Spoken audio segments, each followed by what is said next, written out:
Hi friends, ఈరోజు బండి మీద దొరికే స్టైల్లో చికెన్ నూడిల్స్ చేసుకుందాం. దీనికోసం నేను ఇక్కడ హాఫ్ కేజీ చికెన్ తీసుకున్నానండి. బోన్లెస్ అని ఏం లేదండి, నేను బోన్లెస్ కలిసి మిక్స్ చేసి తీసుకున్నాను. ఉప్పు, పసుపు, కారం, గరం మసాలా, అల్లం వెల్లుల్లి పేస్ట్, 2 టేబుల్ స్పూన్ కార్న్ఫ్లోర్ వేసుకొని మిక్స్ చేసుకోండి. దీన్ని ఆయిల్లో డీప్ ఫ్రై చేసుకుంటాం కదా, ఆయిల్లో డీప్ ఫ్రై చేసుకునే ముందు ఒక ఎగ్ని కూడా మిక్స్ చేసుకోండి. ఇప్పుడు నూడిల్స్ బాయిల్ చేసుకుందాం. ఈ వాటర్లో టేస్ట్కి తగ్గట్టు సాల్ట్, ఆయిల్ వేసుకోండి. ఈ సాల్టే నూడిల్స్కి పడుతుంది. ఆయిల్ ఎందుకు వేసుకుంటామంటే నూడిల్స్ ఉడికిన తర్వాత విడివిడిగా వస్తాయి ఆయిల్ వేసుకోవడం వల్ల.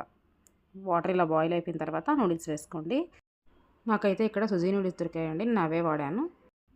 ఇలా 80% బాయిల్ అయితే చాలు. స్టవ్ ఆఫ్ చేసుకొని ఆ వాటర్ని వంపేసి కొంచెం చల్లనీరు వేసుకొని చల్లనీరు కూడా వంపేయండి. అప్పుడు కుకింగ్ ప్రాసెస్ ఆగిపోతుంది. లేదు అంటే నూడిల్స్ సాఫ్ట్గా అయిపోతాయి. నూడిల్స్ బాయిల్ చేసి పక్కన పెట్టేసుకున్నారు కదా, ఇప్పుడు ముందుగా మ్యారినేట్ చేసుకున్న చికెన్ ఉంది కదా, దాన్ని డీప్ ఫ్రై చేసుకోండి. డీప్ ఫ్రై చేసుకున్న తర్వాత చల్లగా అయిపోయిన తర్వాత చిన్న చిన్న ముక్కలుగా కట్ చేసుకోండి. నూడిల్స్ కోసం అన్నీ ప్రిపేర్ చేసుకోవడం అయిపోయింది. ఇప్పుడు నూడిల్స్ చేసుకుందాం.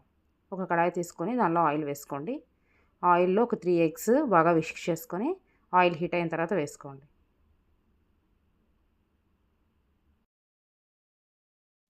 ఇప్పుడు దీనిలో సన్నగా కట్ చేసుకున్న ఉల్లిపాయలు, పచ్చిమిరపకాయలు వేసుకొని వేపుకోండి. ఉల్లిపాయ కొంచెం వేగిన తర్వాత దీనిలో క్యాబేజ్ వేసుకోండి. కావాలనుకుంటే క్యారెట్, క్యాప్సికమ్ ఇవన్నీ కూడా వేసుకోవచ్చు. నేనైతే ఇక్కడ వేసుకోవడం లేదు. ఇవన్నీ ఉడకడం కోసం కొంచెం సాల్ట్ వేసుకోండి. సాల్ట్ వేసుకుంటే వేరంగా ఉడికిపోతుంది. ఇప్పుడు దీనిలో ఫ్రై చేసుకున్న చికెన్, ఉడికించుకున్న నూడిల్స్. ఎప్పుడైనా నూడిల్స్ మిక్స్ చేసుకున్నప్పుడు 2 గరిటెలతో మిక్స్ చేసుకోండి. అప్పుడైతే నీట్గా మిక్స్ అవుతుంది. ఇలా మిక్స్ అయిన తర్వాత దీనిలో వెనిగర్, సోయా సాస్, కారం, గరం మసాలా.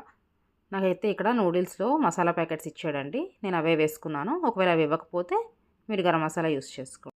ఇవన్నీ వేసుకొని బాగా మిక్స్ చేసుకొని లాస్ట్లో కొత్తిమీరతో గార్నిష్ చేసుకుంటే బండి మీద స్టైల్లో చికెన్ నూడిల్స్ రెడీ.